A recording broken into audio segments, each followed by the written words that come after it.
This week on the Anime Alchemist podcast, we are officially starting the Elbaf arc now. So we kind of wanted to take this episode to cover pretty much everything that Egghead has, the entirety of Egghead in general. In terms of the story, I felt like it was kind of like Punk Hazard, like they're just trying to run away. Yeah. Like, I didn't feel like there was much of a story. Of course, there was a story and goals, but it just overall to me felt like they were running. See more of Emu's power with Saint Saturn. Yeah, which was wild. That was a gruesome. God. The things he went through, like for Ginny and like taking on Bonnie afterwards, and like their father-daughter story was just like the lengths he went for Bonnie.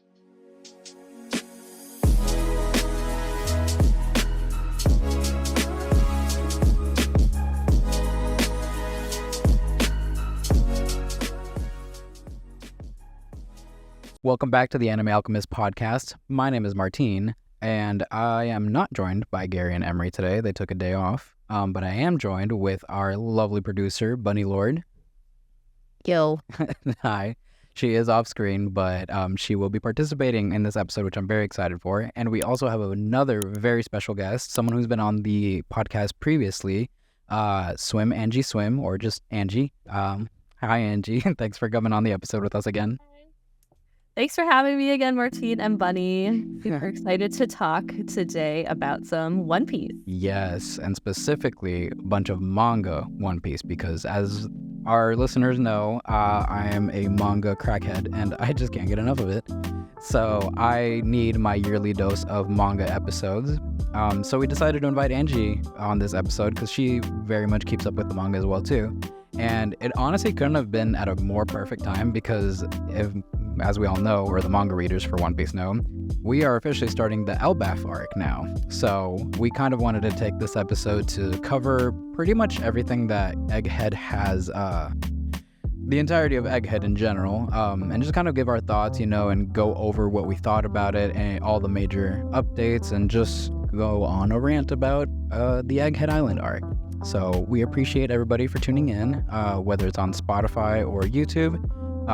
You can follow us on TikTok at the Anime Alchemist Podcast and let us know what you think. Leave us a rating, and yeah, spoiler warning, like always. Oh, and use code spoiler warning for 10% off on G Fuel, because G Fuel is great. And yeah, thank you G Fuel for sponsoring.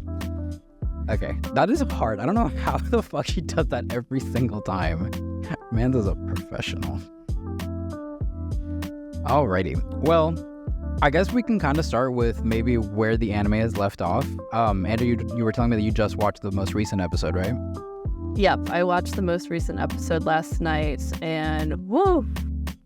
The thing about Egghead is that it covers so much outside of Egghead too, that it just leaves you with so many different questions. Honestly, yeah. No, that's probably one of my favorite parts about Egghead, is like the fact that it doesn't all just take place on the island and you're closed off.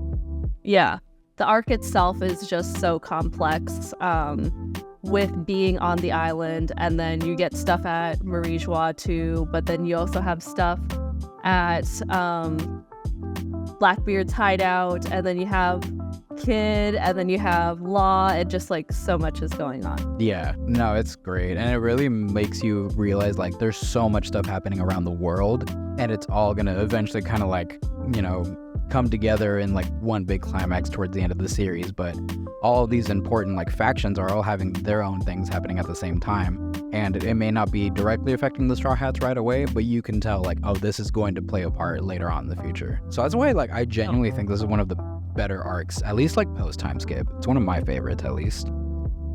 Same here. I would definitely say it's one of my favorites too, just because I like that there's so much going on and it's still interesting even though you don't have the quote-unquote main characters in those specific areas. Mm-hmm. So oh yeah, no, for sure. Bunny, what are your thoughts on Egghead, like from what you've seen, what you've been keeping up with? Because I know you and me have been talking a lot over the last like year or so. I really liked Egghead, especially with like Luffy popping off and everything. I like that he got like really cool moments overall. In terms of the story, I felt like it was kind of like Punk Hazard, like they're just trying to run away. Yeah. Like, I didn't feel like there was much of a story. Of course, there was a story and goals, but it just overall to me felt like they were running. They had to get away fast. Yeah, I think it was kind of nice, like not having to defeat a big bad this time. What are you talking about? Kizaru was there. Well, like he wasn't the big bad though. Oh, okay. He was The Gorosei weren't? They were a big bad, but they, in my opinion, weren't defeated by the Straw Hats. Oh, okay. Fair enough. Like, I think it was kind of refreshing after, the whole Kaido thing in Wano. Like, that was a really good climax, like defeating the big bad Yonko, and now I feel like it's kind of like it feels like the start of a new story, a new saga with, Luffy being a actual Yonko now. It had a different feel to it, which I really appreciated. It felt very refreshing to me, at least. I definitely agree with that. And I think it's somewhere Oda had said, like, he's just getting started. Everything leading up to Egghead is just story, but this is his peak. He has reached his peak. Which is crazy. Like, the story of One Piece is just now starting 1,100 episodes later. That was crazy when he said that. I was like, oh my God. He was just like warming up. He was just like, that was just a warm up. I was just stretching. I was just stretching. Let's see what you did there. This is just backstory. This is just the backstory into the real story. Oh, yeah. Oh. I do hate when people online say, like, oh, I guess you can just start from here, since everything else was just filler. I'm like, no, he was being, like, metaphorical. Watch the damn show. You're not going to appreciate it if you just start from here. You're not going to understand anything that's going on. That's so true. Like, yeah. Speaking on the anime, so do you mind, Angie, kind of like doing a quick little recap of the episode that you just watched? Because I didn't watch the full thing, but I obviously know what it covered. I just wanted to see what you thought about it. Yeah. So this past week episode was Imu sitting on the throne and Cobra kind of like being like, oh my gosh, why is somebody there? Like, there's not supposed to be a sole ruler of the entire world, right? And Imu's like, I have two things to say to you and one question. And basically, I'm not going to answer any of your questions, but I'm going to say, like, Lily kind of, maybe it was a mistake, maybe it was on purpose, but let all the poneglyphs go. And that was like the big blunder on their part, that they're out there and people can find, the One Piece and, research about the Void Century. And basically Cobra was like, that's crazy. And Imu was like, there's something you left out on that letter from Nefertari D. Lily. And that was the D. Because that was a huge thing, that the Nefertari family is now part of the will of D. And what does that mean for them? And he was like, well, if I lie about it, do I get off? And he's like, well, the Gorosei are like, no, you saw Imu, so obviously, no, you don't get to live. Leaving here alive, buddy. Yeah. So that was nuts. And Sabo kind of comes in to save the day, but doesn't necessarily. But he carries on, now Cobra's will, saying like, hey, tell Luffy and Vivi that we're part of D too. And I think that's just gonna kind of explode, be like, what is D? Because we don't actually necessarily know what it is. We just know it's, Imu said, like, they are the people who oppress the now world government. Yeah. So I think that was a big part of the episode. Waffle saw that, so he escaped with Vivi, and they're on Morgan's airship.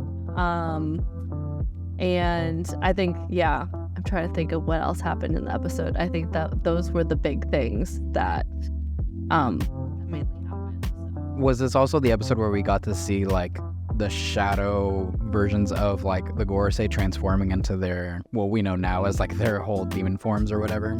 Yes, we saw that too. And it was honestly super menacing, because it's just like big, like shadow outlines of these figures. Obviously the people who are anime only don't know what these are, but they're just like menacing. And you see Emu's attack finally, like their kind of demon form, and then obviously they killed Cobra, and just like how they use their powers in a sense. So it's very his was like the arrow thing. I remember seeing because I saw like a quick little clip online, and it looked crazy. It looked like it hurt, honestly. I think they did a good job of making it seem like an actual like strong attack, and I think I saw the part where it like stabs Sabo, and he looked like he was almost one shot. Like that did not look like just a punch or something like that. Yeah, he was down for a while. Like that looked painful, but eventually he got out. So the whole recap of him basically telling Dragon and Ivankov like what was happening on Mary Schwab. No, that's crazy. And I loved, like, this was one of the parts that I loved about Egghead, was that we spent time actually discussing what happened at the Reverie, because the Reverie was such a mystery for years in our time. Like, when the Reverie, I don't even remember when it came out, actually. It was fucking probably like 4, maybe 5 years ago now, something like that. And just to think that it's been like this great big mystery for this whole time, I think it was well worth the hype seeing what all actually transpired, because you get to see like, oh, the world government is like in a league of its own, like they're not just a bunch of old men sitting in a room making decisions. Like these guys are threats, outside of just Emu. So it's really dope. I'm glad that the anime did that justice, because that was a really good part from the manga that I remember that I was really hyped to see.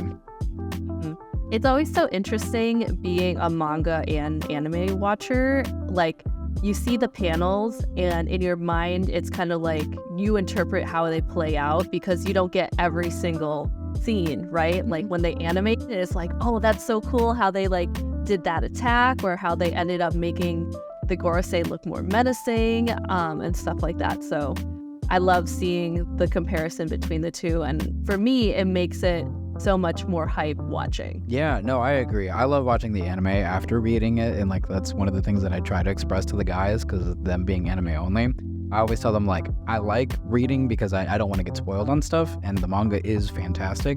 But then I get to see a different perspective on the way the anime does it, because they get the opportunity to do actual animation, they get music, they get colors, they get voice acting. Like there's a lot of things that obviously the manga can't do, and sometimes it can just make the source material that much better, Exactly. One of the things I'm fully expecting, and we'll get into it in a little bit once we get to that plot point, but I will be watching the Kuma backstory with a box of tissues on hand, because that is going to destroy me. I literally just reread that, and the way like the second time is not any easier than the first. I will tell you that. Yeah, breaking it up week to week was already rough. In the last chapter, I was at work when I read that, I remember, and I just had I had to hold back tears because I was in manly tear. Dude, it was so sad. Don't even start, bro. Oh God, but we'll get there. I don't want to jump ahead too far. But outside, I guess, of the anime, now we're kind of going into strictly manga territory. Immediately after this, we kind of wrap up the Reverie flashback. Do we go, and you might have to help me with this because this is where I'm a little vague. Do you remember exactly what we get into next? Do we go back to the Garp and Kuzan stuff, like the resolution of that fight? Or is there something else that I'm missing? I believe we go back to Garp first before heading back to Egghead. Okay.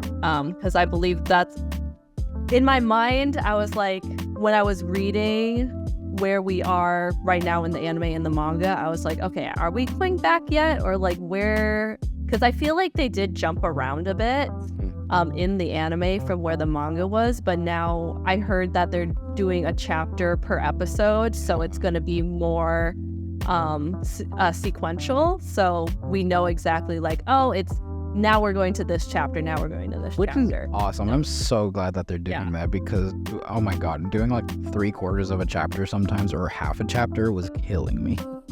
Yeah, I'm like, just give me the whole chapters. Honestly, if they animated like 2 whole chapters in an episode, that'd be fantastic.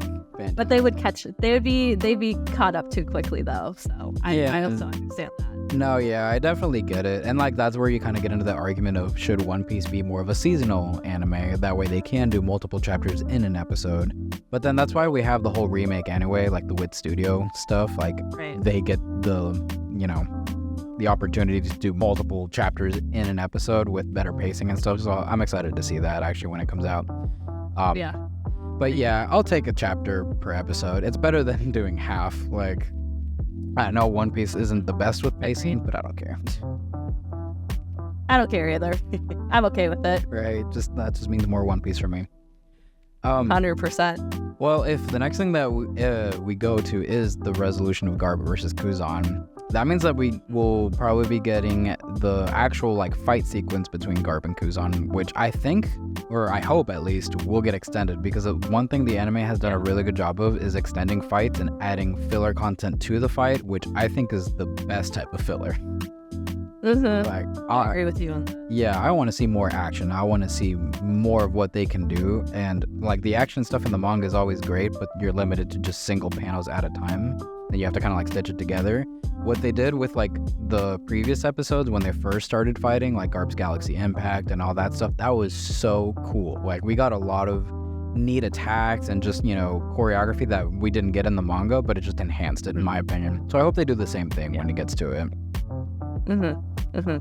Yeah, for sure. And is that when we also get Kobe and his honesty impact, right?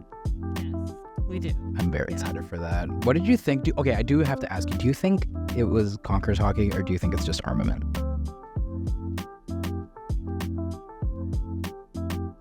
My heart wants to say it's Conqueror's Hockey, but I feel like it's just armament hockey, because I feel like if Kobe had Conqueror's Hockey, we would have seen it sooner, I think. Yeah, logistically speaking, I guess it wouldn't make sense for him to have it, but do I want him to have it? Absolutely. Yeah, for sure, because like with like Luffy, for example, he like used Conqueror's Hockey without even knowing it was Conqueror's Hockey, and other people not knowing it was Conqueror's Hockey. I feel like Kobe could have had that moment somehow beforehand, like, and we would have seen it before this honesty impact. So I feel like it's not Conqueror's Hockey, even though I hope it is. Yeah. But I don't know. Oda can just be like, hey, I'm just going to do it because I feel like it. Yeah, and who are we to critique him at that point? And that's one of the things that I struggle with the manga sometimes, because it used to be determined, like if you saw the black lightning and stuff like that, that was kind of your indicator of like, oh, this is advanced Conquerors, right? But now I feel like he does it all the time. So it's, you don't know really. Like for some characters that have never used Conqueror's Hockey, they'll just attack and you see that lightning. Does that mean that they have it? So I do wish there was just a little bit more clarity in that sense of like when it is and when it isn't, because I can't even trust the anime for that, because they go fucking crazy. They'll add all the lightning, all the beam clashes or whatever. So at this point, I think it's just up to interpretation until he like officially says something, wouldn't you think? Yeah, I think so too. I'll just wait for Oda's word on it, but hope in my mind that maybe he does get a little. Yeah, and like I could see him getting it eventually because it's Kobe, and he's kind of written up to be like Luffy's at least marine rival in the sense. He's like, Roger and Garp among Luffy and Kobe. That's kind of like the parallels that I see between the two, which would be cool. Yeah. Yeah, I would love to see some more development for Kobe because I like him, honestly. Whenever he's on screen, like I think he's a really interesting character, and he's had quite the glow up from the first couple episodes. So huge blow up. Yeah, Mans definitely deserves it. And then the ending of that, we do get to see Aokiji kind of pinning down Garp and him being captured by the Blackbeard pirates, which at the time we didn't know if he was dead or not because Mans got impaled by the ice thing. Obviously, now reading the most recent chapter, we know that he's alive. Which is, thank God. I love Garp. Nothing better happened to this man. Huge sigh of relief. Yes. Yeah, because we all love Garp. He's like everyone's grandpa. Oh, sure. Wouldn't just from realistically, if you got impaled by ice, wouldn't the ice freeze your wound and you wouldn't actually quote unquote die from it. I mean, That's true. or maybe it's kind of like a burn too. Like if it's that cold hitting you, like you can technically get burnt by cold too. Where it almost like cauterizes it. Yeah, so That's true. Yeah. because when that happened, I was like, I mean, his whole face was like getting frozen over. So I was like, I mean, couldn't that just heal the wound even though he did get impaled? I don't know. I was just overthinking it maybe. Yeah, no, but you're right though. And like that goes into the whole conversation that I kind of have with some of my friends. I don't think like 9 times out of 10 a character won't die in One Piece. And that's just kind of That kills you. It kills me because like listen, I love almost all the characters in the show, right? See some death. It's not that I want to see some death, I want like Pushing that boundary. I like it when authors push that boundary. I do like when death. Ace was the last one. No, Pedro was the last one. People think of Ace first. Yeah. I mean, it just is what it is. People think of Ace first. I mean, yeah, it's Ace. But Pedro, like, bro, that's my man. That's my homie. He fucking, if it wasn't for him, we probably wouldn't have made it out of Whole Cake alive. Fair. You know? It's like he, MVP next to Brooke. They were both crucial to that arc.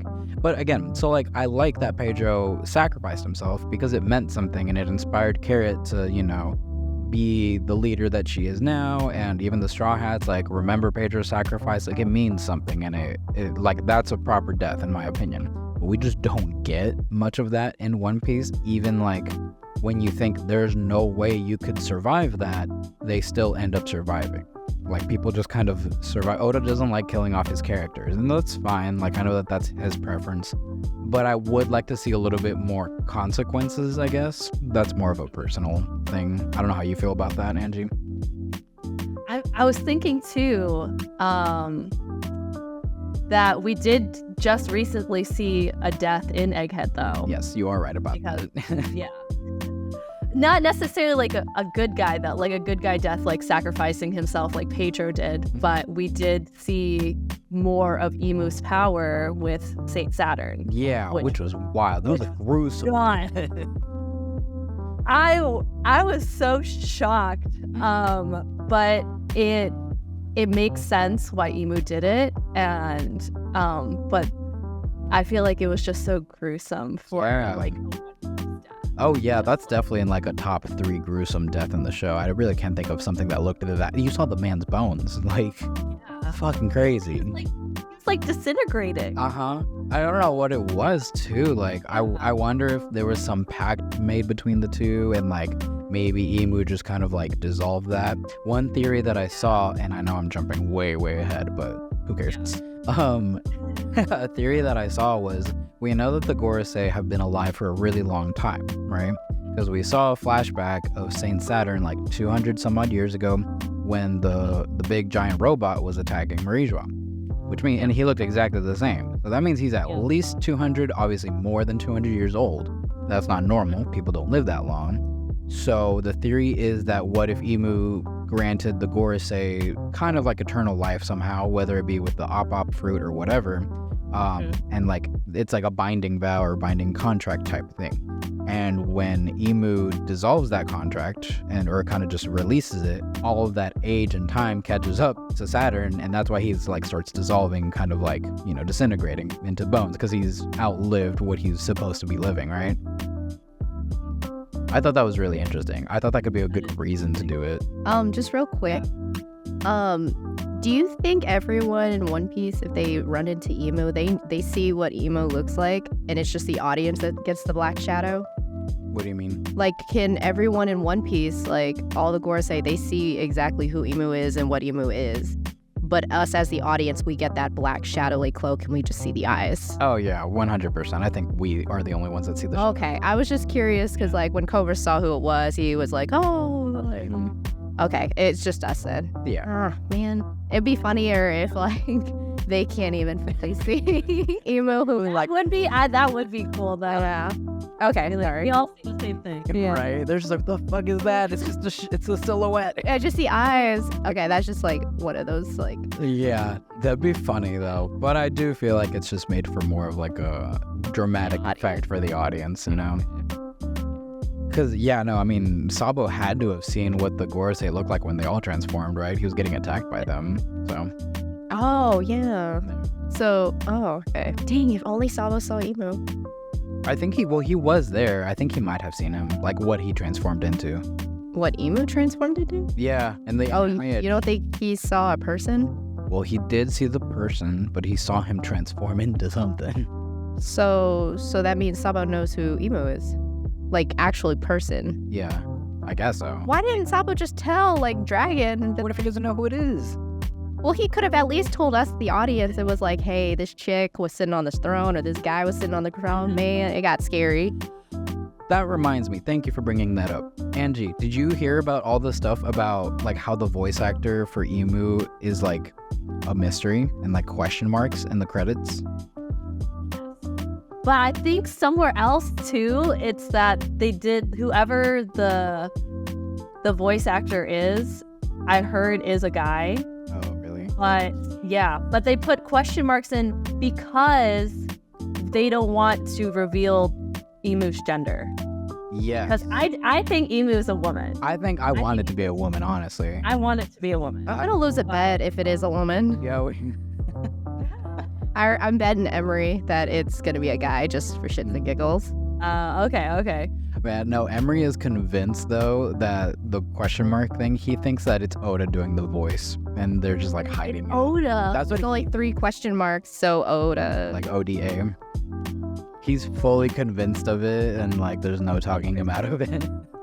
That would be awesome. Okay. That would be awesome. Oh yeah, for sure. I like that they use the voice filter on it too. He or she sounds super like ominous and creepy. Yeah. And, like the way I kind of imagined it when I read it. Because let's be honest, I don't know what they would have sounded like, but that'll do it. And you know, Emu is nothing if not ominous and creepy. Mm-hmm. So true. Right. Perfect voice for the creepy, ominous figure. Yeah, and I'm excited to see like the voice actor once the anime gets farther ahead. Like whenever like Emu starts taking the hockey from the giant robot and like kind of being more vocal and more loud and stuff. Because right now he's kind of just like talking. So you know, it's like showing more emotion, I guess, is what I'm trying to get at. I think that could be really, really cool.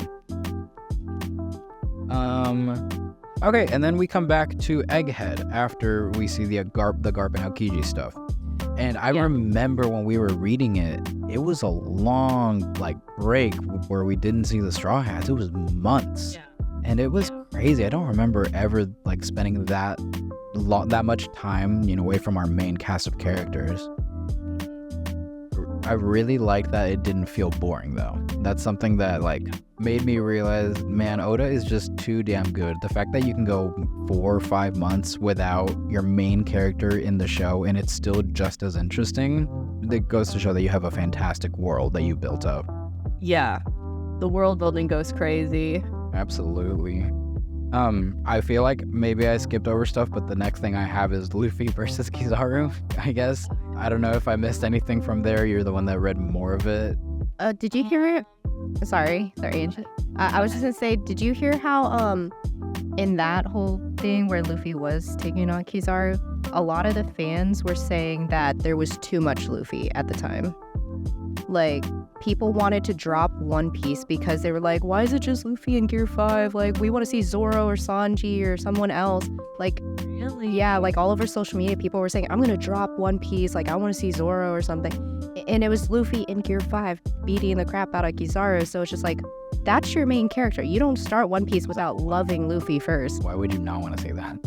But yeah, people were actually like complaining at that time in the manga, like, we're saying too much Luffy, saying like, oh, it was crazy. It was, I don't know.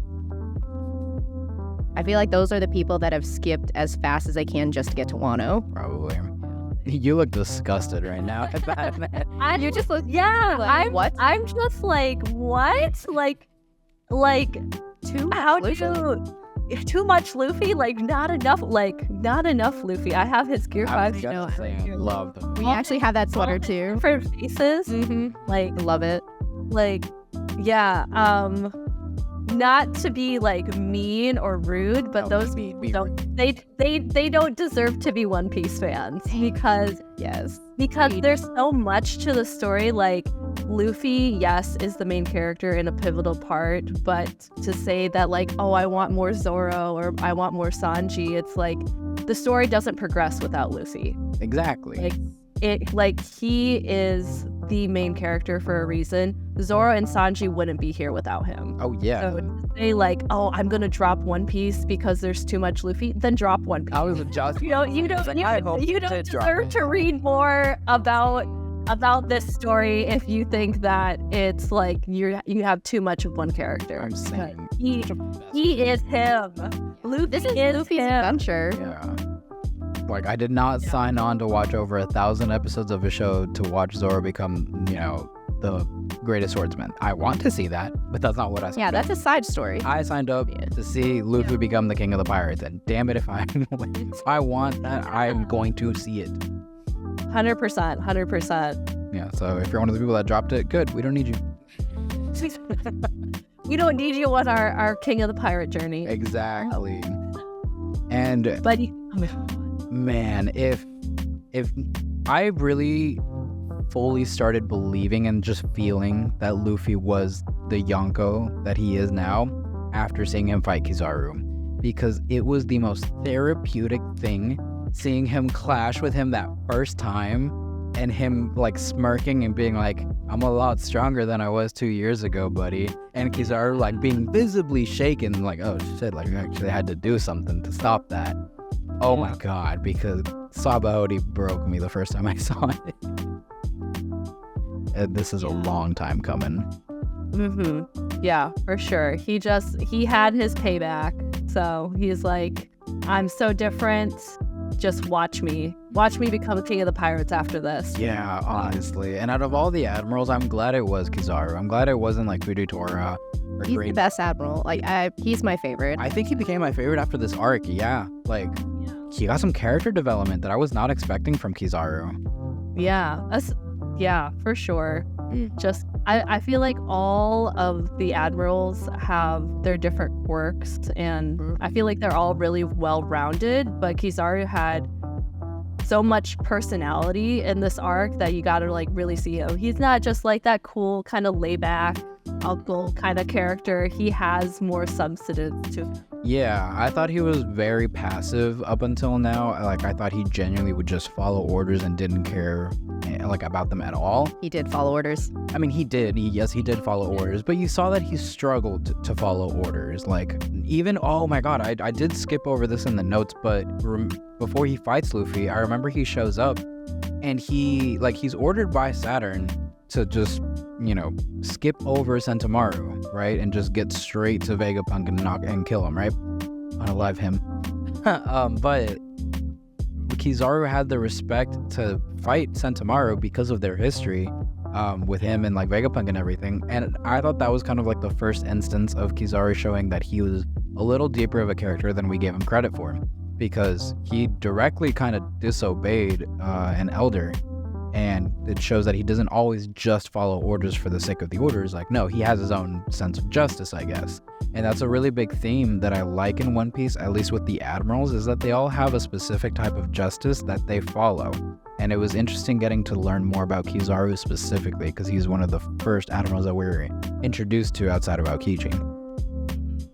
Yeah. How did you feel about, I guess, just like kind of Kizaru, his little skirmish with Sentomaru, but then just like overall his relationship with him and Vegapunk and all of that? How do you feel about all that?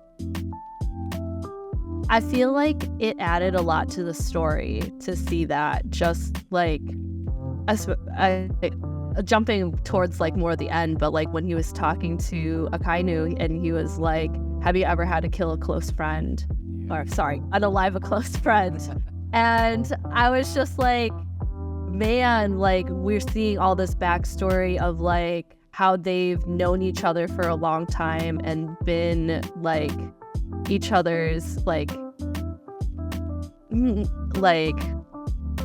not like close confidant, but like in a sense like those two have history and like they're helping out each other. And Kizaru was there when Kuma was there with Bonnie. Yeah. And like he got to see Bonnie as a child, and like he helped raise Sentomaru basically, and like help him learn how to fight. So it's just kind of crazy to see like his sense of justice. Like his sense of justice was higher than his love for his friends, and it's interesting. But yeah, it added on to the story a lot. For sure. It made me really appreciate him being a part of this story, and I think he was the perfect admiral for this arc, especially with the history he has with Vegapunk. And I like that it showed that he struggled with his orders versus his personal feelings, because I couldn't help but think of like Garp, for example, and the whole situation at Marineford, right? Everyone giving Garp shit for him not saving Ace. Like, yeah, obviously he could have saved Ace. He was there. He could have very much prevented a lot of that from happening. But he also would have completely jeopardized his entire career and everything that he stands up for, the values that he's known his entire life, right? And like, that's not an easy decision. I've always been on team, like, not that I wanted Ace to die, but I think that just made sense for Garp to be there. And and we even got the scene of him like crying, sitting next to Ace, saying, why couldn't you just listen to what I told you? Then we wouldn't be in this situation. Like, you wouldn't be a criminal. And now I can't help you because everyone above me is A, stronger than him, presumably, and B, like, if I try to do anything, then they're just going to go after me, and they can probably take him down as well. So it just wouldn't have made sense. And I like that that's kind of the first thing that I recalled. I see the parallel, at least. Yeah, I see it. Yeah, some good fucking writing. This man, I swear. But yeah, I don't want to like skip over the fight with Luffy and Kizaru because it was fantastic, but that's just something that once it gets animated, I'll appreciate it so much more, because as crazy as that fight was and as good as it was, like, I feel like everything that comes after that fight is like the meat of Egghead, honestly. Yeah. Like, there's so much that's already going on, but there's still so much more we haven't even like covered yet. No. There's so much meat in this monster meat burger that Sanji cooked up for Luffy. Yeah. Oda cooked. Oda cooked this one. Yeah, and I always tell like my brother, for example, who's anime only, and I even tell Emery too. I was like, bro, like, it just, once you think like, oh my god, like the stakes are high, it just keeps getting higher and higher and. Wait, he's anime only?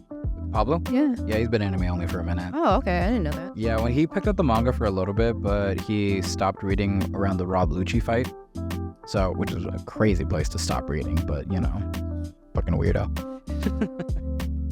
But no, now we're watching week to week, and it's good because I want to watch the anime. That way I'm like refreshed, because I think the manga is still like a year and a half ahead of the anime. Percent. Right? 100%, yeah. That's what I'm thinking.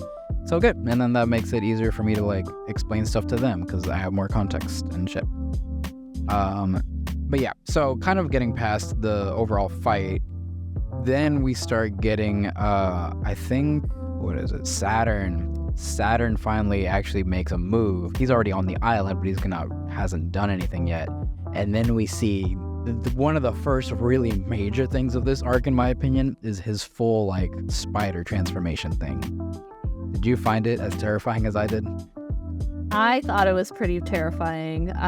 It's just like, oh, I didn't know he was a Spider-Man. It kind of made me think of Robin and Black Maria's fight. Yeah.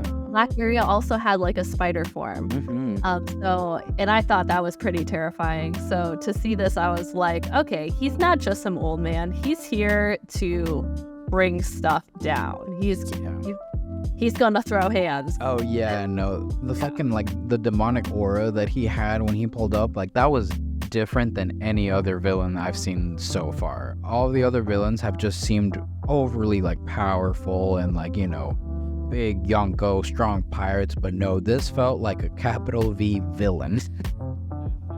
And it was such a good panel. I still remember seeing it. It was just like beautifully drawn, and you just see him looming over like everybody. And one of the first things he does, and kind of one of the first like more gruesome things I've seen in One Piece, do you remember how he just like popped one of those marine guys' heads? Yo, that's not very One Piece. Oh, and it was like someone was saying it's like Commodores and below aren't allowed to have an audience with the Gorosei, and I was like, he doesn't give a shit about these Marines at all. So he's just like, yeah, he's built different. The Gorosei are built different. Very much so. I have to ask you, like, the main question that's on my mind. Do you think it's a devil fruit power, or do you think it's something completely different? It is a devil fruit power. It makes the most sense to me to be a devil fruit power, but I could also see if it's related to Emu or not, especially now that skipping ahead, we have a new Gorosei. So if that Gorosei got Saint Saturn's power, like in the future, I would say it's through Emu. Yeah. But I feel like with my knowledge now, it makes sense that it's a devil fruit. Yeah, I think... They just all have devil fruits. Yeah, I lean a little bit more devil fruit, but for a good while, I definitely thought it was something else. And what made me think that it maybe wasn't a devil fruit was because of the fucking, remember, little summoning circle that was used to get him from the ship onto the island? That's not very devil fruit related, in my opinion. That seemed like something completely different. Yeah, so it was unique, and I'm just waiting for a little bit more context. I'm waiting for Oda to kind of like drip feed us information about this, and I know we'll get it eventually. I'm just impatient, and I want it now. Yeah. But fair enough. I like that it was kind of ambiguous. I like that it wasn't clear cut, this is a devil fruit power, this is what he has. Because every time he does like introductions for villains or heroes or whoever that has a new power, he tends to do the little like, text graphic. Yeah, the info card. Yeah. Where it says their name, the type of devil fruit, and what power it is, right? Where they work for, all that stuff. But he didn't do that with Saturn or any of the other Gorosei. He just put their name. So like, the conspiracy theorist in me wants to say, what if it's not a devil power? So I kind of maybe just convinced myself that it's not anymore. Now I'm back on the other side. Fair enough. You let me think too much. I'm sorry. Yeah, so he shows up, and Lord of Mercy, that is a terrifying individual to see on the island because he's like massive, right? And as he's coming in, this is essentially when we kind of get introduced to the main Kuma flashback and Saturn's connection with Bonnie, Vegapunk, and Kuma specifically. Because we had, like, Kuma had been a very big theme for the arc just through Bonnie. And we had seen bits and pieces of the flashback, from the big bubble thing and Bonnie seeing him like kind of as a young kid crying. But this is when we spend like the full, maybe it was like 3 months or something, kind of diving deep into that flashback. And surface level, right? I'm going to go out on a limb and say that this is probably at the bare minimum a top 2 or 3 saddest flashback of the entire series. Because it was so brutal, and it was like, this man is so good. He just got dealt the worst hand from day one. Yeah. And I don't know how Oda came up with it, but it just recontextualizes Kuma for the entire story. We had known about him since like practically Thriller Bark, and now I just can't see him the same way because of everything we've learned, right? What was your thought kind of going into it, like week to week, as we were learning more about his story, and what stood out to you the more we learned about him? Like you were saying, like, just how good he is. Like, he, I think, is the definition of like a pure good character. Man, just like thinking about his backstory makes me so sad. Like this, like since the day he was born, he was just like going through it, and all he ever wanted to do was help people, despite like what he was going through. And like seeing those panels of like when he was back on like in the church and like taking on others people's pain. So like you think of back at Thriller Bark when Zoro took Luffy's pain. Kuma had been doing that for years and years and years. That's Just something I can't about, wait for like, Emery to see, because Emery talks about that shit all the time. He's always like, Zoro's #1 because he took all of Luffy's pain. And I'm like, yeah, well, wait till you see what fucking Kuma did, bro. Oh, like every day of his life. Not every day. It was like every Sunday. Yeah, like, every Sunday, like once a week. But that's still way more than the average person should. Right. Oh my gosh. And like the things he went through, like for Ginny, and like taking on Bonnie afterwards, and like their father-daughter story was just like the lengths he went. Yeah, no, like in my opinion, father of the year, father of the century, like Who could never? good. Listen, I'm not about to have that argument with you today. That's another argument later. But yes, no, Kuma or Goku in terms of being a father. But no, like, it's just so crazy because one thing that I remember seeing someone comment, I think, just whenever I like watch videos about the chapters as they come out, someone had mentioned this and I thought they were so right. Kuma had every right to be like a villain. Like Doflamingo. He could have been a horrible, evil person, and it almost would have felt justified after all of the crap that happened to him. From him losing his mom early on, right? To his dad, like, trying to be the, oh my god, that fucking broke me too, early on. Like, the dad being all happy and like, hey, no, like, you know, we just gotta follow Joy Boy and everything's gonna be okay. And the Celestial Dragon just coming in and... Yeah. It just, hurt. It was so quick too, and I was like, did he just... Yeah, no, okay, yeah, he's unalived. And it just goes from there. And then him being part of like the whole slave thing. Oh, we didn't even mention the what is it? That one island, God Valley. That is the major thing that I forget. The whole God Valley incident and seeing what actually transpired there, at least like part of it. What were your thoughts on that? What did you think?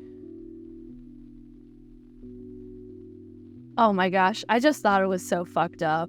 Like, I hate the Celestial Dragons, but that made me hate them even more. Like, they are just such bad people.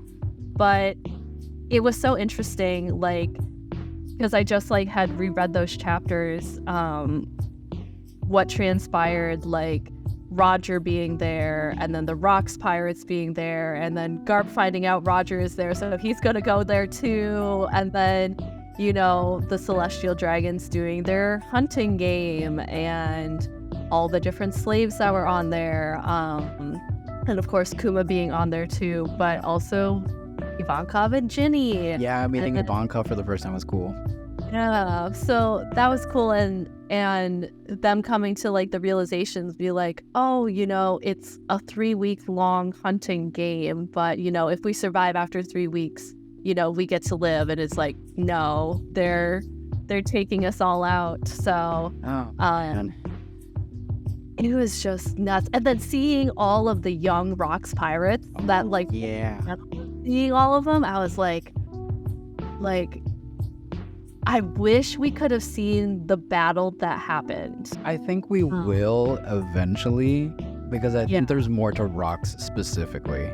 Right. Like, and we were just getting a bit of Kuma's backstory, and we got a little bit of what was happening between like Rocks and Roger and whatnot. Yeah. But yeah, eventually we'll see it. But it was cool to see all the young characters, the older characters being young, and like seeing like, because the 2 devil fruits that are on the island were Kuma's fruit and Kaido's fruit. Yeah. Oh my god. Ivankov was like this close to getting Kaido's devil fruit power, and that blew my mind.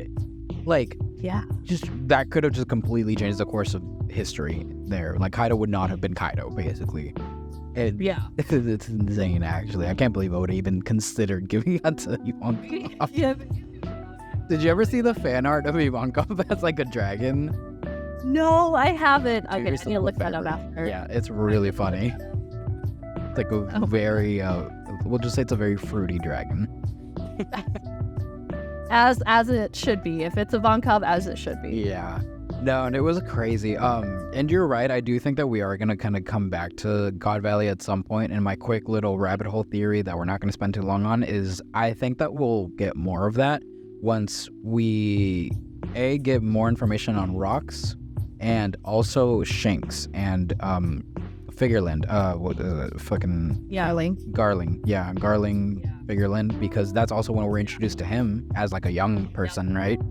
Yeah. Bro, he's identical to Shanks. Straight daddy vibes. Straight daddy. Like, well, he's granddaddy now, but that's Yeah. I'll admit, no man's looks good for his age. yeah. But Shanks looks 10 times better. Like, But he looks exactly like Shanks, just with the hair. I know, but like, I feel like With that hair. Huh? I feel like though Shanks has softer features though. If we're being specific, Shanks a little softer features, but I probably got that from his mom. But regardless. Yeah.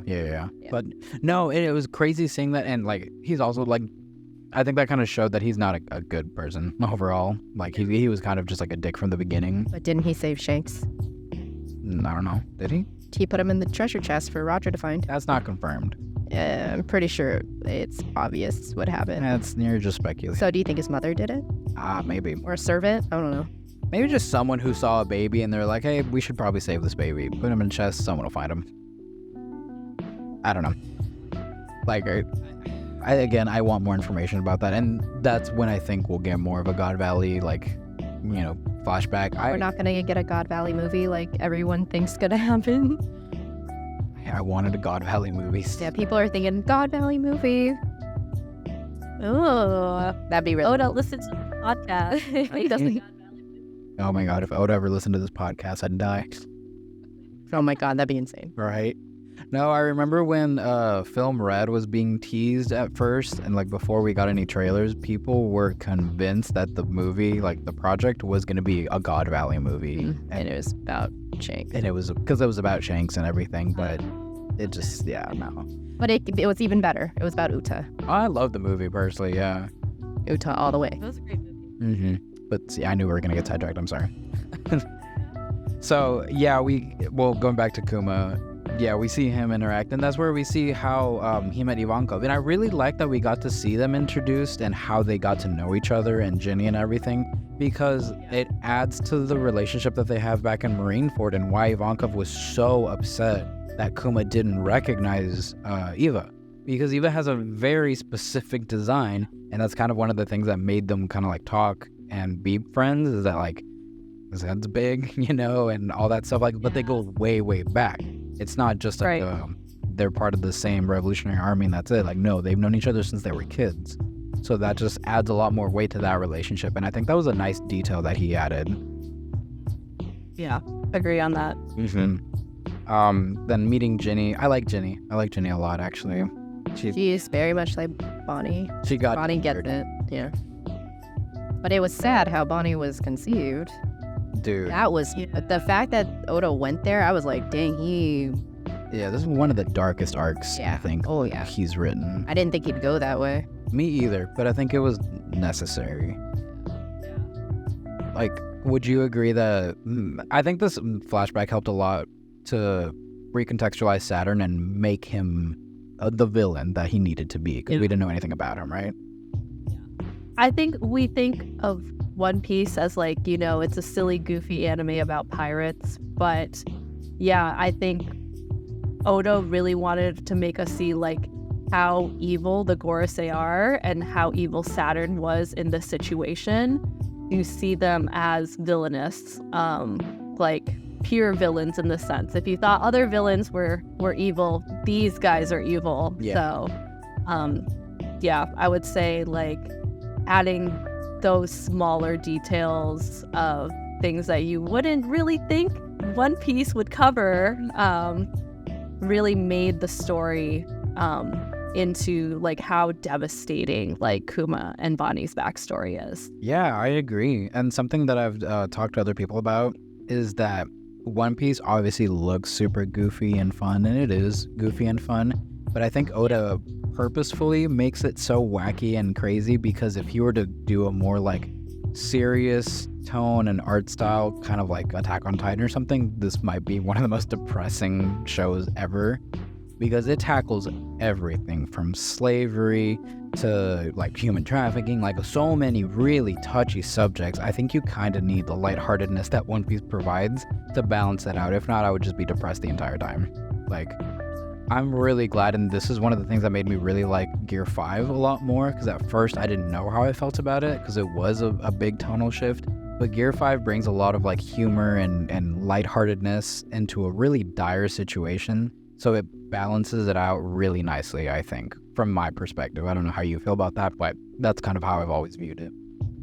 Yeah, I agree. It's a good balance, and I know people are like, you know, it's like too much Toon Force. It's like too silly and goofy. Like, why did they do that to Luffy? And I'm like, but in his pure essence, that's who he is. Yeah. And in the story, it just makes sense to have that balance. Like you were saying, otherwise it's going to be a little too dark for the tones of the story itself. Yeah, exactly. But yeah, and that's just, you know, a part of his backstory, you know, and it's just seeing how Kuma loved Ginny so much and learning about Bonnie and everything. It was crazy seeing how willing and like instantly Kuma was like, I'll take care of Bonnie. Like, no questions asked. He knew, like, he's not the father. He knew obviously the situation that had happened, but he did not even hesitate to take care of this little girl. And I thought that was really beautiful, honestly, and added such a nice layer to his character that I think is why he's one of the more beloved characters in the show now, because it's pure. It really is that pure goodness that I think Oda was trying to make us see, and I think he fucking nailed, because like just seeing them interact is really, really nice. And I loved like learning why she's called Jewelry Bonnie because of the sapphire scale thing. Like, never did I even question why she was called Jewelry Bonnie. People have weird fucking names all the time in this show. But the fact that it's history on that and why she has like the little piercing there after like the whole disease that she had, like, oh my god, right? Yeah. It was so nice. And Saturn is a piece of shit, and he got what he deserved. Yeah, for sure. With this whole backstory, we also get to see a lot of Dragon. And one of the things that I wanted to ask you is, are you also as annoyed with Dragon not doing anything this entire time as I am? He's just like there. I'm like, we are so strong, and like you are the leader of the revolutionaries, and you just sit there and do nothing. Exactly.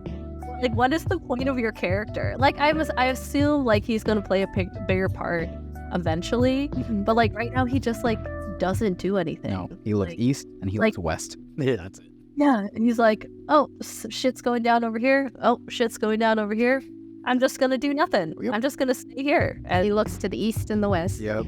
I swear, Oda has a lot of work to do with Dragon's character, because after all this time, I'm not gonna lie, he's very much becoming one of my, not least favorite characters, but I definitely dislike him because of everything because of the inactivity, I guess is how I want to phrase it. Like, you can be a character that I dislike, but if I'm supposed to dislike you, that's different. Like, I'm supposed to not like Orochi. I'm supposed to hate Saturn and the Celestial Dragons because they actively do things to make you dislike them. That's how they're written. Dragon is actively doing nothing. And in situations where you should be doing something, he could have helped with the Ginny situation. He could have helped Kuma.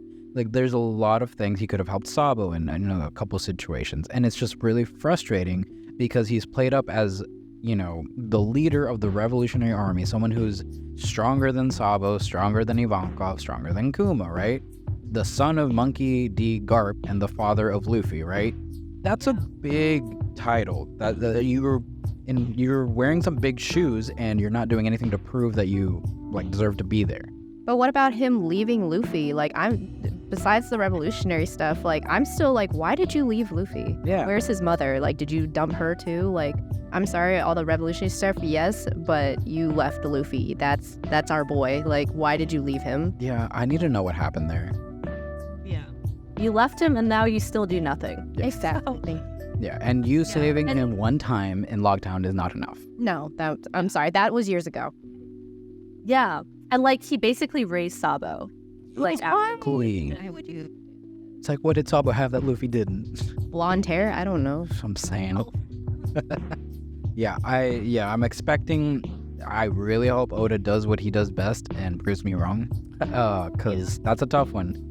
I'll be the first one to say he has a hard job ahead of him if he's gonna try to make me like Dragon more than I like him now. So, not even on just a power front, just like are you worthy of being the leader of the Revolutionary Army? But that's that.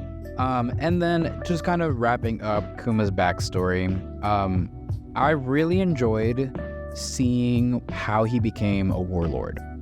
I thought that was super, super interesting. And did you like how Oda wrote the scenes of Kuma witnessing like the events transpire all over the world, from the Straw Hats at Sabaody, and what his thoughts were at Thriller Bark and things like that, like seeing the other side of that, because I thought that was cool. Yeah, I liked having that insight, because when we first saw him, we were thinking like, oh, he's Kuma the Tyrant. Like, he's big, scary, powerful. Like, he's just, a weapon of the world government. And then we got to see like his perspective, and especially like as he's losing his humanity, he's like, program one last thing for me, to watch over the Straw Hats. And like the goodness in his heart. Yeah, like I feel he was, because he knew that was Dragon's son, and like, I mean, damn, Kuma did more for Luffy than Dragon did.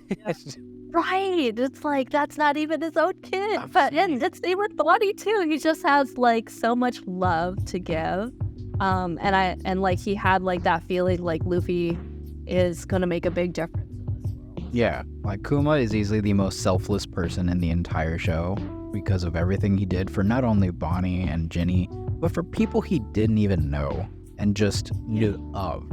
Like, the man he knew who was worth fighting for, I think. And he stood up for, like, the things that he believed in, which I fucking loved. And just seeing him, like, take the full front of everybody, like, he took the title of Tyrant for a reason. He knew that he was going to be feared and hated by so many people around the world, right? For joining the revolutionaries, then leaving the revolutionaries to become a warlord, and, all of that. Like, he knew what he was doing, but all of that was to save like this little girl, and nobody knew about that. I think that's just some of the best writing I've ever seen for a character. And just the final scenes with him kind of like about to get his memory wiped and everything in Vegapunk's table. And just the line that he said, when you see Bonnie, can you wish her a happy 10th birthday? I needed a minute when I read that. I was like, oh my God, that was the most painful thing I've ever read. Yeah, I was sobbing. And luckily it was just like a weekly chapter, because I could just like take that week to just like decompress from that. Decompress and like die inside after that. And then be like, okay, time to get back to One Piece. Yeah. That was so heart-wrenching. Like, it has to be, in my mind, the saddest backstory in One Piece. Yeah, I didn't think that he could top like Sanji, Robin, Brooke, or even Law. Those are some sad story, but this was just on another level, because this was his entire life from infancy to adulthood. Just pure pain. Yeah, it just wasn't like an event that happened to him as a kid. And like Sanji had basically 2 traumatic backstories. Yeah, and it still doesn't live up to this shit. It doesn't compare to what Kuma went through his entire life. Yeah. His entire life. Like, that's like it. And I love it's like, I know, I just want to give him a bear hug. Yeah. And I love the little panel. Do you remember when it shows him kind of like running, and like as a kid, then as a teenager, then as like a young adult to like a big adult, I can visualize it in the anime, and that better be directed by the same person that did that one Yamato episode. I think it was Megami something, I don't remember her name. But if you remember the Wano arc, when they did it was like the 1000th episode maybe, where like Yamato was reading the book and she hears Luffy say Roger's dream, and it was like, I want that level. That was such a good animated scene. Like, oh my God, the music, the art, like, that's what I'm begging for. If I can have that, then it's a perfect arc. I don't give a fuck what they do after that, in my opinion. Like, I don't care about the action. I don't care about the fighting. The pacing, don't give a shit. You can go back to a third of a chapter per episode, but if you nail Kuma's flashback, it's a 10 out of 10 for me. 100%. Like, I know they'll do a good job, but yeah. Man, his backstory. Yeah. Just... I'm going to need to mentally prepare myself for that. Yeah. Okay, but wrapping up that, then we come back to Egghead finally, and we get Kuma coming. Oh, that was a great tie-in. Ending that flashback, and then having Kuma show up after he left the Revolutionary Island, or Revolutionary Army. I have this, like, headcanon, right, in my head, and this is gonna be, I really hope you get this reference. Do you remember, have you ever seen Shrek, or Shrek 2 specifically? You know, the scene where the fairy godmother is singing I Need a Hero, and like Shrek is coming in and everything? That song was playing in my head as Kuma was running to beat the shit out of Saturn. That is perfect. That is perfect. It was beautiful, and I just saw it in my head and I was like, fuck, like when this gets animated, I'm gonna go out of my way to make that edit, because if it's just for myself, I don't give a crap what everyone thinks, but I hear that song because it was so perfect. He was running through the armies, he was just trying to get there, and he was getting shot at, battered, bruised, and everything, and then him finally like saving Bonnie from that attack from Saturn and just blocking it with his whole body. Amazing. Just to turn around, and that punch I put on the same level as Luffy punching Charlos and Sabaody, like the Celestial Dragon punch. That, like, it gave me the same feeling. I don't know if I'm like going overboard with it, but that's how I was feeling. Yeah. Fucking no, it was wow. That it like no, I definitely agree with you on that one. It was just like, it was so satisfying. Yeah, absolutely. It's the easiest way to put it. So satisfying, that punch. So yeah, the pacing of that was perfect in my opinion. I think that it was like the perfect next chapter after leaving the flashback. And I hope that they do that effect they do in the anime where it kind of goes black and white and almost looks like the manga panel, but it's like moving. I hope they do something like that. That would be no. Man, I need to get on the animation team. I need to pitch all my ideas. Like, please do this. This would be cool. Well, that punch does some fucking damage, satisfying as shit, and after that, things kind of start escalating a lot more, and kind of the next thing in action is, I think, the rest of the Gorosei being summoned to the island.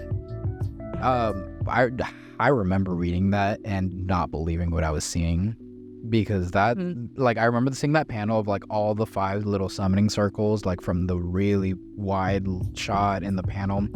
And I read that and I felt, oh my god, this feels like endgame type stuff. Like, this doesn't feel like it should be in this arc, but I'm hyped for it.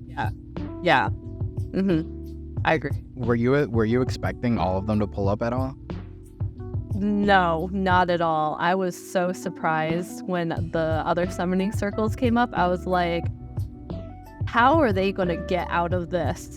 I was like, it's tough enough to deal with one, but imagine all 5 at the same time. I'm like, how are they going to get out of this? And it was kind of like Bunny was saying, it was like Punk Hazard. They were just running most of the time. Yeah, easy. Exactly. No, the parallels. It's like a Punk Hazard with Sabaody kind of mixed in. Yeah. That's the vibe that this arc gave me. And what did you think about the designs of the rest of the Gorosei and like their monster forms or whatever? I felt like the shadows were more menacing than the actual forms. They look kind of goofy. They were goofy. It's like one of them's like a tapeworm or something. It's like, it's kind of weird. I'd say out of the 5, I think there's only 2 or 3 that are actually kind of like scary looking. Saturn, for sure. Yeah. Saturn, for sure. I would say the horse one is. Yeah. Oh, probably my favorite designed one. The Ganji looking dude. Yeah. Yeah. He's a fucking menace. Mm-hmm. The bird one is creepy too. The bird one's pretty creepy, Yeah, but like the worm was like, eh. Yeah. Like, why did you like? You could have picked any other animal, and you picked this one. I was like, okay. Yeah, I'm curious to see what the inspiration is, because a lot of people are saying that all of them are inspired by, I think, like some Japanese folklore type thing. I don't know if you know any of it, Bunny, or someone had mentioned it to me. I didn't do the research on it, so. But I want to say that they are inspired by, what is it? I'll remember the word later. But yeah, some Japanese folklore, monster type stuff, and I think that's where those references come from. Oh, that would make sense. Yeah, Okay. and I'm hoping that the anime does a better job of making them feel more intimidating. At least that panel is Yeah. amazing, though. Like, the Yeah. individual designs are questionable. But yeah, no, that panel was fucking cool. Yeah, and you immediately just kind of feel overwhelmed. And I always remember the feeling of that, like, Luffy kind of got hoed on the island that he picked because out of the three, I feel like he got the worst of it, considering Yeah. not only an admiral showed up, not only CP0, but the fucking 5 Gorosei show up, and the biggest Buster Call we've ever seen, Yep. which is crazy. Also good for Robin for Surviving 3 Buster Calls. right? One more and she gets a free ice cream. It's not a punch card thing, Jesus. Should be at this point. Like, do I get my Buster Call punch card? I'm saying. Yeah. Yeah, she is a 3-time Buster Call surviving champion. She is, but it also is like she survived 3 Buster Calls. Are Buster Calls like what are? Yeah, are they really that serious nowadays? If she's Oh, yeah. she survived 3 of them. At this point, I think if she hears the words Buster Call, she's like, son of a bitch, not again. Yeah. Like, I don't think there's any fear at all. It's just like an inconvenience at this point, especially rolling with the Straw Hats. Didn't Yeah. they try and also Buster Call during the movie Stampede and movie Red? So, exactly. Like, and that they one tried did- to threaten Buster Calls for both those movies, too. So it's just like, damn. Yeah, no, Buster Calls ain't shit. Yeah. You know, if you're not... What Emo did, Not what Emu did. that was not Buster Call. Whatever that was. Like, are you talking about the Lelouch thingy? Yes. Yeah, that is more worthy of, like, Buster Call fear than anything else. Erasing an island seems pretty severe. Yeah. Mm-hmm. Was that confirmed to be the last ancient weapon? The shit that he did to that island? I don't remember if it was or not. I feel like it, yeah. I feel like yes, but I also feel like it wasn't like Maybe it's something else. 100% confirmed that it was an ancient weapon. I think we just all assumed that it was the last ancient weapon. Yeah. Because we don't.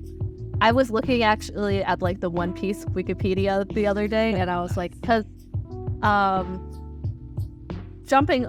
think maybe jumping a tiny bit, but when Van Auger and Katarina Devon go up on, and then they take Caribou, and he was like, oh, like I have information, like I know what Pluton and Poseidon are. And so I was like, okay, let me look these up real quick. And there's technically no information on Uranus Okay. on the Wikipedia. Got it. So we don't know if it was actually the weapon that destroyed the island. So it's more just like heavily implied, but it has not been properly stated yet, right? Yeah, I think so. What? The way you said that was... I mean, is that not what it is? Excuse me. Listen, I don't run the Wikipedia page. I just read once a week. I'm surprised you haven't adjusted stuff on it.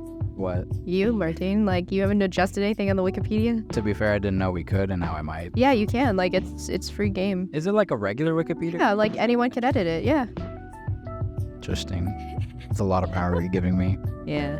Martin will like write something new, and then in like parentheses it'll be like by Martin. Hi, Martine.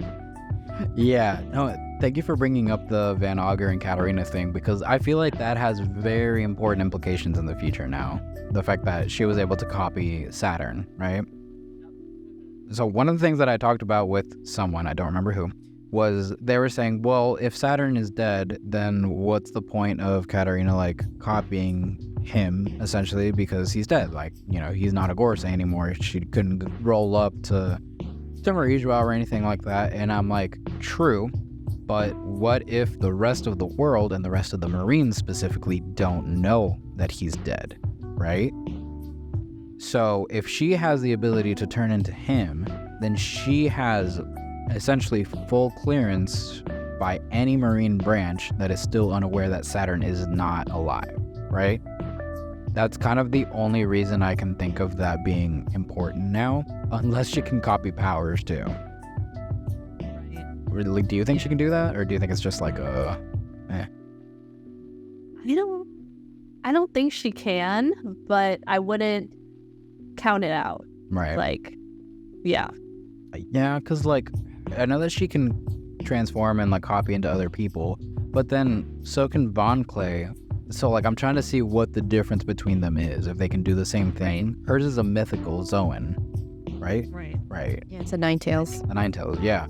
So there's got to be more that she can do. If not, then what's the point of, like, making that one such a special She fruit? can copy their powers.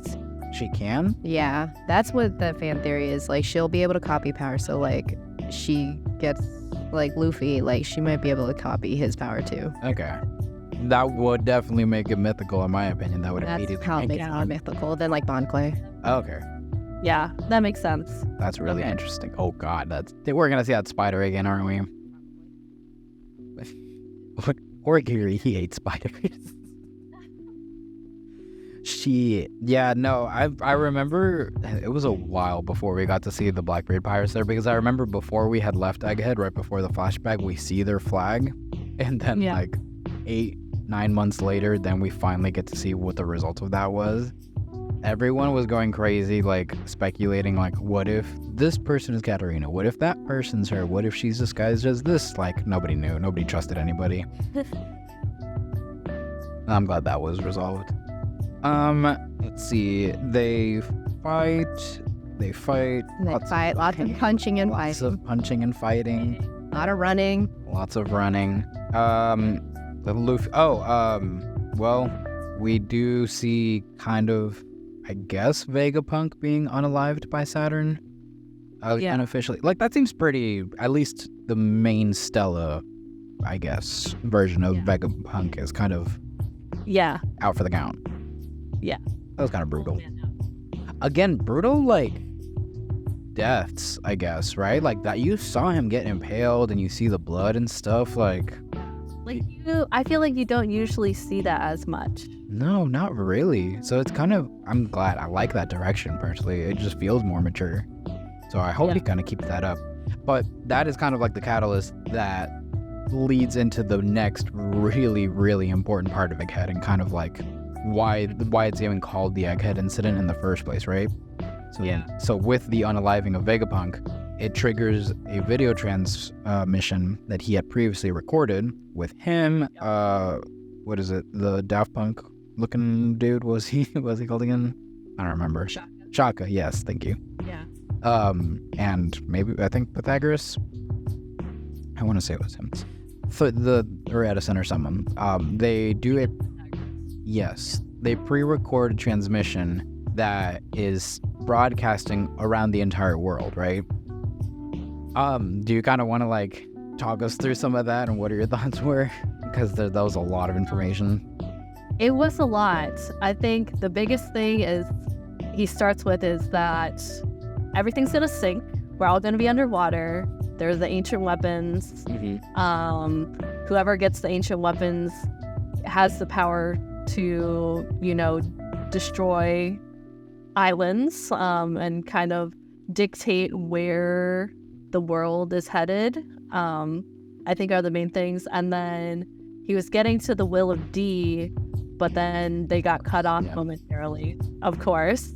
So we still don't know exactly what that is, but he was just saying, like, all these different things are going to happen, and whoever finds the One Piece is the one who's going to control it all, basically. Yeah. So kind of sets everyone off, be like, oh my God, people are in panic. We're going to go underwater.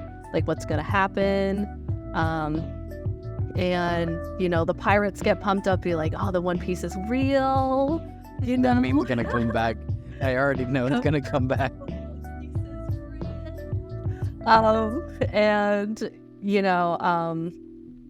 it's just getting everyone, like, pumped up in a sense.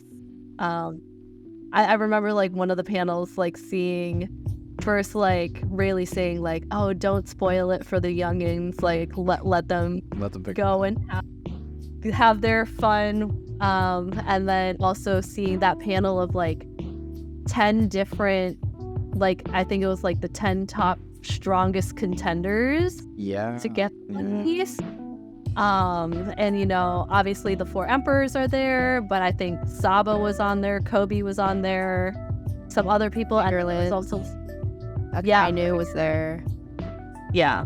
A lot of major people. It kind of like basically defined who the most important people in the show are in terms of like who's the closest to being the Pirate King or just having control over everything.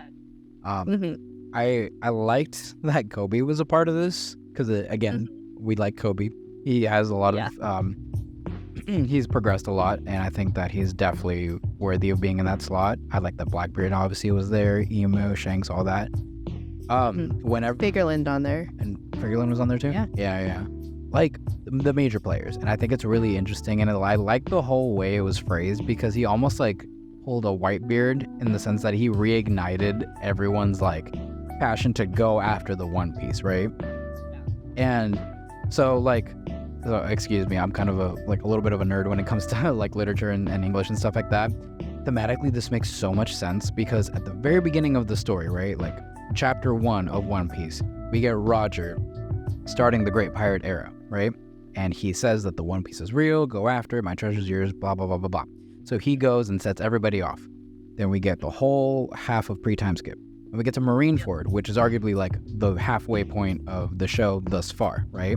We get Whitebeard doing the same thing, reigniting everyone's passion to go after the One Piece, claiming that it's real, blah, blah, blah. Then boom, time skip, we go into the post-time skip stuff now. We get the whole Yonko arc, Luffy growing, kind of getting to the point where he needs to be able to kind of like contend with everybody else. And then now we have Vegapunk doing it potentially one last time, saying, hey, the One Piece is real, the ancient weapons are out there, whoever gets this basically wins, right? And quite literally Oda showing us it's going to be one of these people. Like one of these people is going to be the ones to make it to the end. So it kind of follows that like rule of 3 that you see in movies and TV and film and stuff like that. And I love the way it was done because it's like, beginning, middle, and starting the beginning of the end essentially now. So I thought that was really, really well done. Excuse my nerdiness about No, it's cool. It really like helps tie everything together and like get that perspective, be like, oh, the One Piece is real. There's the rule of 3. Like we're at the beginning of the end, which we kind of all knew already, but it's a great way to like set sail into the ending. Yeah, it feels like a race now. And I'm excited for the way it's being set up to be a race now, right? And kind of like glossing over real quick the whole world sinking, I loved that we could have kind of figured that out on our own had any of us really been paying attention to everything from the story, right?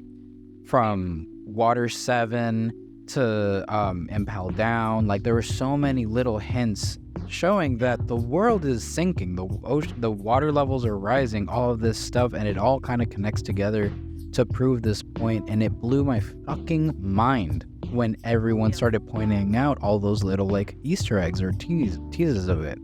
I like for example, did you know the what was it? Like, that makes sense why the Celestial Dragons are up on the red line, because it's like the highest point in the world. They'd be safe from all that.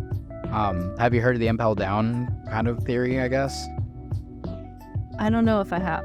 So that one I really like, and again, it's theory, but that could make sense. You know how Impel Down is like the underwater prison that has like 5 or 6 levels or something? So originally it probably wasn't and meant to be an underground prison. It was probably meant to be a regular prison, but as the water level starts rising, they keep adding levels to it to make it, like easily accessible. And it would make sense because the most bottom level is like the most tame and normal looking level of Impel Down because they're just jail cells, right? Yep. So as it goes up, it gets more and more intense essentially, right? And I thought that was a crazy connection. Like, I don't know where I saw that online, but I feel like that makes sense. That does make sense to me. Yeah. So there's just so many, like, I'm probably missing a whole bunch of stuff. And y'all can leave it in the comments if I'm forgetting anything, but there is a lot of just indications throughout the entire show. What about the Blackbeard and Beppo and Law fight? What happened in the real anime quick. After, Law somewhat got defeated by Blackbeard, Blackbeard looked at his hat that was on the ground and there was a blood splatter, a lot of people predict that maybe Blackbeard will make a Beaver card of Law. That way he'll track him down and be able to steal his devil fruit one day. Because, like, why were they emphasizing his hat and, like, all that blood? That makes sense now. That'd be kind of crazy.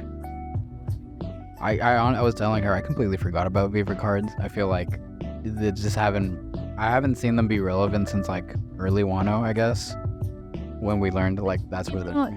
Yeah, they just came out with a new kind of like thing I was seeing on Twitter, basically like the Beaver cards with all the stats of each character, which kind of goes back to Dragon though, and him not doing anything because on the new Beaver cards, there's supposedly 2 people in the world who have a 4th special type of hockey that was introduced on these Beaver cards, and it's Dragon and Mihawk.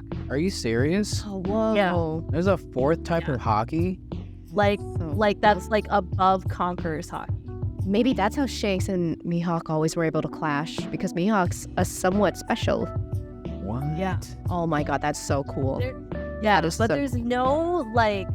There's no more information about it. It's just like it's a 4th type of special hockey that these 2 characters have. Is it like Joy Boys? Oh shit! It didn't say anything about Joy Boy.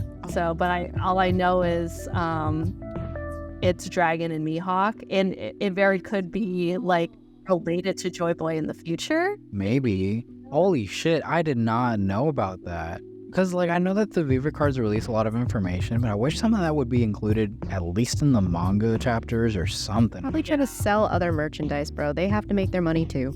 I get it. But if it's important to the story, I feel like you kind of need to, like, let us know. I have the same argument with, like, the cover stories. Sometimes the cover stories cover really important information that you kind of need to know for the anime. So that's why I like to read it, because I'll let the guys know, for example, the whole, like, Pudding being captured situation, Aokiji showing up to Whole Cake. They briefly showed it, but they showed a lot more in the manga, like, cover stories. And the anime, for example, hasn't touched on the Mads cover story at all. And that seems pretty important too. Like, that's kind of where we got the introduction of, what's her name? Stussy being, like, potentially a clone or whatever, because she was a part of the Mads group with Vegapunk, what's his face? Caesar, Judge, and yeah, something. Yeah, I think that's it. Oh, Queen. Yeah.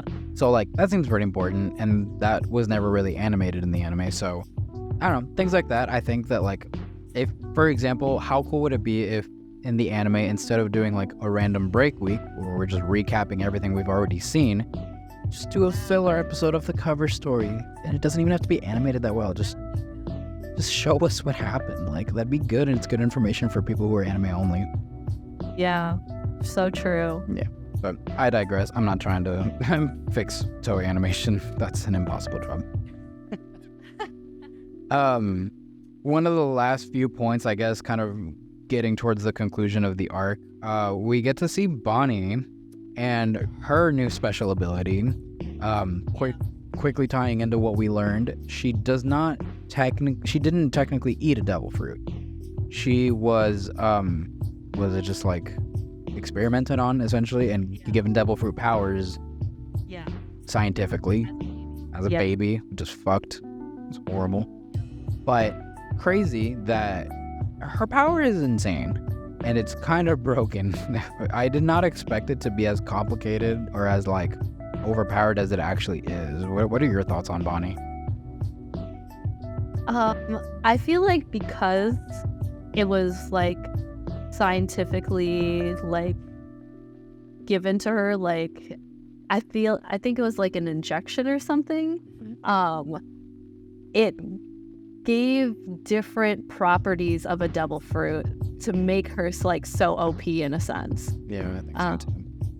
Yeah, I think because of the science behind it, just, like, altered the properties, and now we get Bonnie doing Gear 5. Like, that's crazy. Yeah, like, a lot of people were upset about that too, because they felt like it wasn't special anymore. If, like, Bonnie can do Gear 5, then what makes Luffy so special and, you know, similar to Joy Boy, blah blah blah blah.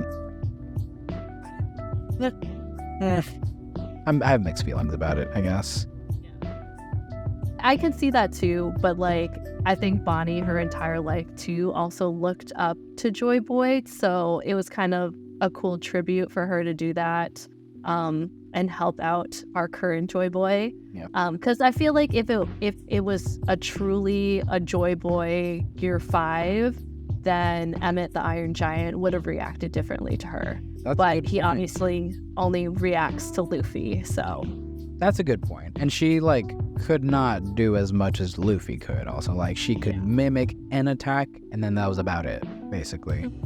So yeah, it definitely seems like it has its restrictions, and that's what kind of made me warm up to the idea, because at first when I like just saw that manga panel where she just had Gear 5, I was like, I don't know how I feel about that. I can already imagine a lot of people kind of being upset about it because it's our main character, you know? It's like, I don't know, like it seems like it's something reserved for him that he's worked up to, versus Bonnie kind of just showing up and being like, oh, well, I want to do that now. And then she does it, right?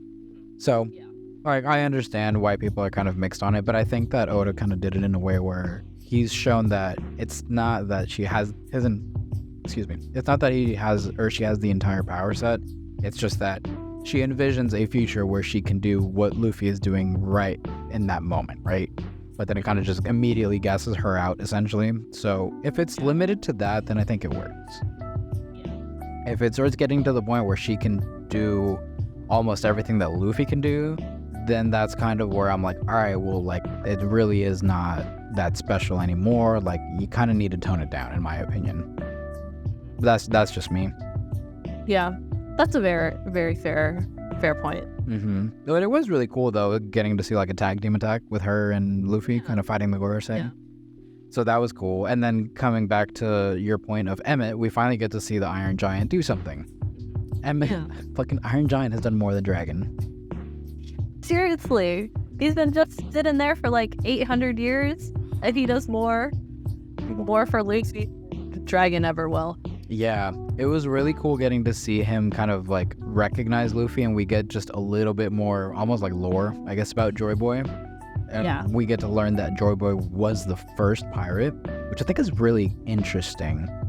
Like, that means that there was a life and there was a civilization before that. Like, piracy life? Like, piracy was not a thing. We just kind of lived normally in this. There wasn't as much ocean. Maybe there wasn't as much ocean. Maybe there's a lot more land or something.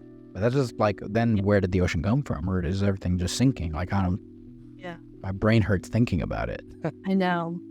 A lot of open-ended questions. Yeah, as is One Piece, the show of open-ended questions. They'll answer one thing and give you 5 more questions. Yep. But it was really cool seeing him, and I liked the whole hockey string thing. That was dope as fuck. Mm-hmm. Like, what kind of hockey did Joy Boy have where he sent 4 of the Gorosei members back to where they came from, and even had Emu feeling like trembling in his, shoes from how powerful that was. Like, what the hell kind of hockey is that, right? That ain't anything we've ever seen. Yeah, I don't know if that was. Let's see. And then, I mean, honestly, that is kind of the end of the arc, and then we just kind of get to see the resolution. Oh, we didn't even mention the Giants showing up to help Luffy and Mistranz. Fuck. Oh my gosh, yeah. There's so much. There's so much. Like, I was never planning on covering every single detail of this arc, because if not, we'd be here all damn day. So forgive us if we missed some things. But yeah, we do get the Giants showing up, which I liked. I like the Giants. It was nice seeing Dory and Broggy again. Yeah, and Usopp is like, my masters are here. Yeah. Well, I guess maybe kind of a good way, because I know that we've been recording for a fat minute, maybe a way to kind of wrap this up is, now that we're about to start Elbaf, right? Do you have any predictions / like things you want to see in this upcoming arc? Usopp dying? Why do you want to see Usopp die so bad? What's wrong? No, like, do you think that would actually happen? Because, like, a lot of people are saying, like, oh, it's coming up. Like, I can see it, because I do think a lot of people theorize that Usopp will die so he can become the brave warrior of the sea by sacrificing himself. Mm-hmm. I don't want that to happen. I feel like he will do a sacrifice that doesn't involve him dying. Yeah. I feel like he's going to get a huge power up, do something to help save the crew or save someone, and have his big moment. I think that's going to happen for Usopp. I'm hoping that a lot of like the more minor Straw Hats kind of get more power-ups too. Like I would love Robin to get ornament hockey. Like I feel like that would be really cool. Yeah, her voice actor straight up asked Oda, like, can Robin get armament? Like, Yeah, for real. I feel like she would he have asked like already Oda honored. personally. Yeah. Yeah. He said, I'll see what I can do. Just shade Supposedly. arms, man. What do you mean? Just be like, I'll write it into the story. Just do it. If you can give Bonnie Gear 5th, I think you can give Robin armament hockey, bro. Come on. Yeah, seriously. I mean, she is 4th strongest of the Straw Hats. That is just awesome. Like, she's top 5. I thought that was amazing. Right after Jinbei, like, I thought that was amazing. That's why Robin's number Robin one. might Room. get Oh yeah, 100%. That's why she's the best woman. Damn right. Heck yeah.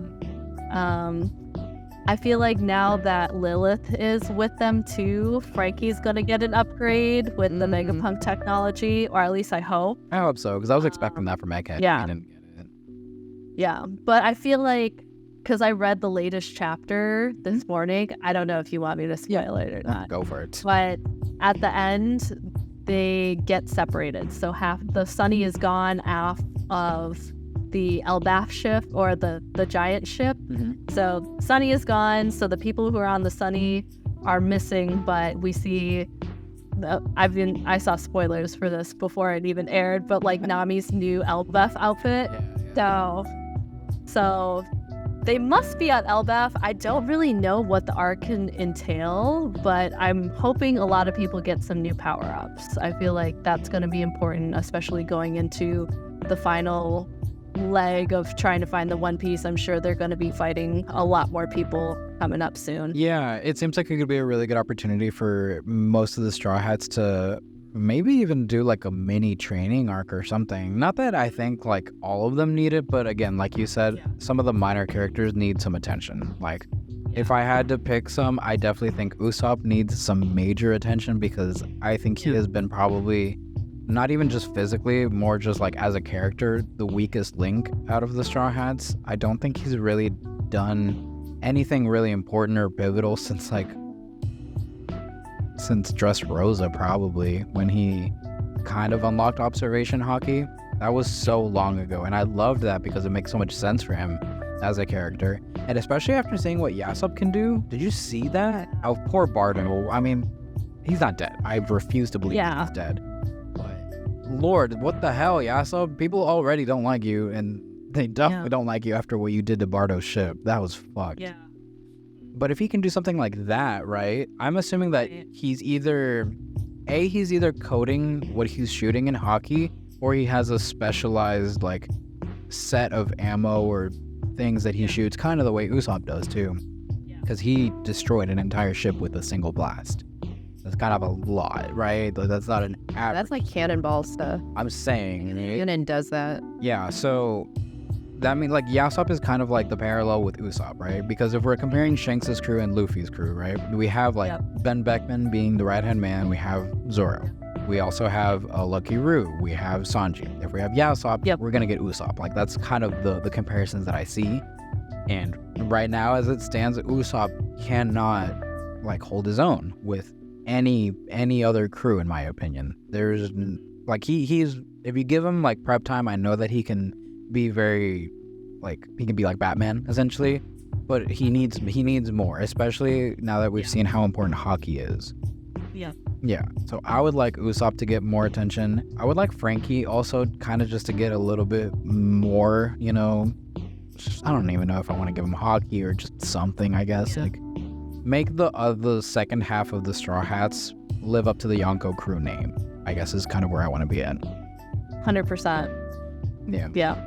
Like, not everybody needs to be absurdly powerful. That's not the whole point of being a Yonko crew, but you have to like command respect, and you have to be like those leaders. Like people have to kind of look up to you in a sense. So yeah, I'm hoping that Elbaf like is as good as everyone wants it to be, because it's been a long time coming. Seriously. And final question on Elbaf, do you think that this is going to be the arc where we finally get a Luffy and Shanks interaction, or do you think that's still a ways away? I feel like Shanks already left. Yeah, so I don't think I don't think they're gonna interact. You don't think he'd come back? Technically, Elbaf is his territory, but yeah, it seems like he's not there anymore. And for the most part, Luffy is friendly with the giants, so I don't see them really clashing on this arc unless something big were to happen where it's like they need Shanks back for some reason. Yeah. Well, I mean, one thing that, especially after this last chapter, I think could cause some, I guess, not problems, but just like conflict between Luffy and Shanks, is what happened to Barto is a big deal. Yeah, but the poison wasn't even poison, though. No, that but he doesn't have a ship anymore. And he has a devil fruit. And he has a devil fruit, like, you know? That's true. Like, I don't think he's dead. I also don't think Kid is dead either. Or Law. Yeah. Or Law. Like, none of them are dead. They're just out of the pirate race, or Pirate King race. That's how I view it.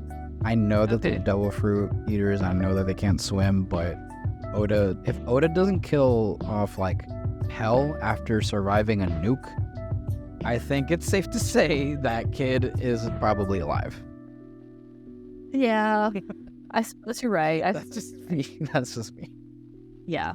But yeah, that could create some tension between the two, right? Like, if Luffy finds out what happened to Bardo somehow, or maybe even sees what happened to Kid, right, after his interaction with Shanks, like, that could cause some tension because, like, Luffy doesn't dislike Kid, so... I think Luffy actually respects Kid. I think, like, not, like, to the level of his crew, of course, but, like, I think he has, like, rivalry, like, respect for him. For sure. Yeah, like, they fought together. They took down a Yonko together. I feel like that kind of creates something, and as much as Luffy looks up to and respects Shanks, they don't have that kind of history together. So, it's going to be really, really interesting. I'm so excited to see what Elbaf brings, and it's nice to finally wrap up Egghead, because I loved it, but I think that this was kind of like the perfect timing for it, because if not, I do feel like it could have approached territory of, like, dragging on a little too long, you know? So, Agreed. Overall, if you had to give Egghead a rating, what would you give it? I'm gonna give it a 9.5. Oh, wow. Nice. Yeah. It's a great arc. It has so many great points. The world building, the questions.